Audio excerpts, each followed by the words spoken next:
This year's Assembly is all about the long view, which means we are literally taking a view 5 to 10 years down the road, imagining what technology and design and strategy can bring to our world.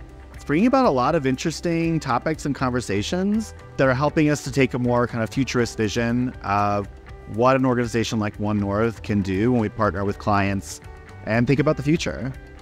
I think one of the bigger themes that I noticed was balancing the long view with the short-term realities that we all face, and the importance of the daily, consistent things we might do, but the importance of having that long-term strategic vision. I read this example where if a plane takes off from LA and you turn the nose of the plane 1 or 2 degrees, it's the difference between ending up in New York City or Washington, D.C. And so I think knowing where you're going and having clarity of vision and a leader that articulates that to everybody, but then focusing on your individual contribution. I like that illustration.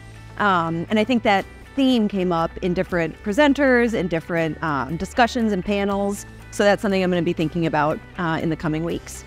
I've met so many great people here, and I think what's been great for me is that I work in a specific industry, and I've been able to meet people from all different industries, right? So our friends at United Airlines and beverage companies and fashion and Amazon. And so I think what's great is that we all have very similar challenges, and coming together just makes you realize that. So that's been a really great takeaway.